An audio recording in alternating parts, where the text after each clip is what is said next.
There's an old saying that the revolution won't be televised. Well, maybe not. But if you watch carefully, this time you might see it on streaming video. The media landscape is changing. It's not a gradual change. It's seismic, like an earthquake. In the past 2 or 3 years, the pace of change has accelerated. It's about the internet, sure, but it's about more than that. The line between producers and consumers of news is blurring. In the old model, news was a product to be delivered, a one-way flow of information. Now it's more like a service, the starting point for a vast global discussion. Here's how one of my students puts it, with just a touch of hyperbole. It's all going digital, baby.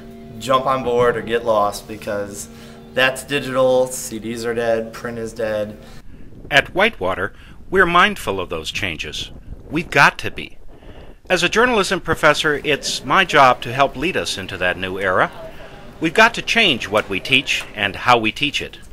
Beyond gadgets and software, we want to help our students develop an entirely new vocabulary of media practice. This discussion has been happening in the media business for several years now. This is the Milwaukee Journal-Sentinel, where I've worked off and on since 1984. I still work here as an editor on Saturday nights.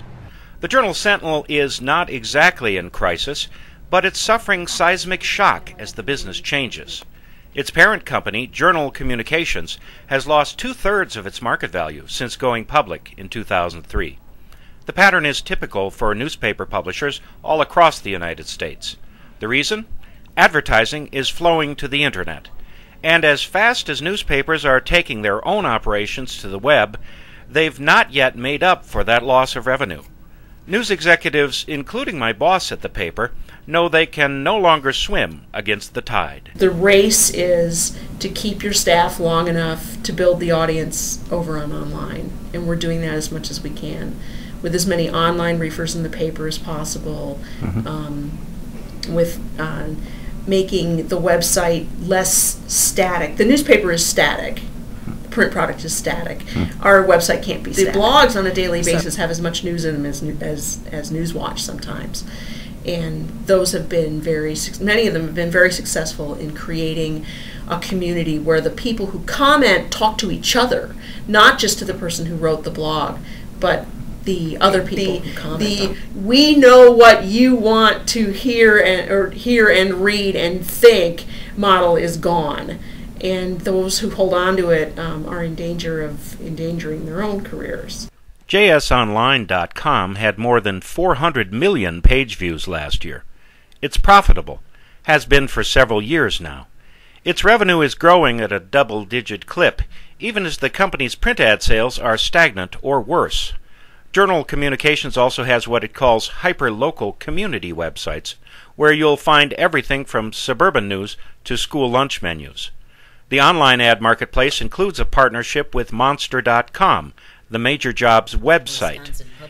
On the news side, the paper is moving toward a so-called web-first model, meaning it's focusing on producing material especially for its websites, rather than just recycling the print product. In Milwaukee and elsewhere, it's part of a whirlwind of media change whose contours are only starting to become clear. Change is hard. We see that at the newspaper, we see that at our universities, but I think pretending that we can keep doing it the way we've always been doing it is more harmful to our staffs and our readers and our students than it would be to take a look around us and figure out how we can stay relevant. We need to stay relevant.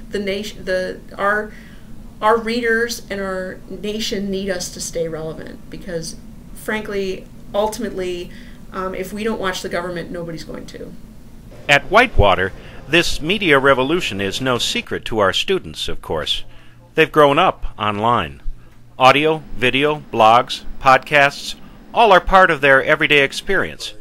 New media to them is the stuff they've had all along, and they've got some pretty good ideas about how we might augment the traditional communication curriculum. With the popularity of the blogs and that kind of thing, it's important for them to even maybe bring it in and have that be part of a curriculum where a student or the students of the class keep an updated blog, because I don't have one, I don't know, but I mean, they're definitely growing and so popular that it is something that you should know about. When I go to the online, like the newspaper web pages, they're hideous. Like, honestly, I hate going to them because they're not organized well, they look ugly, and I don't think they have their content arranged as good as they do on like actual print material. So I think they're making an effort, but I don't know if they've necessarily hired the right individuals to come in and teach them.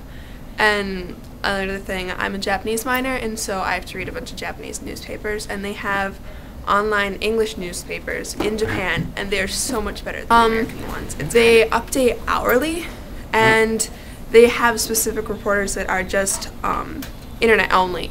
And so then they take pictures and they take movies when they're covering the stories because they don't have a photographer assigned to them.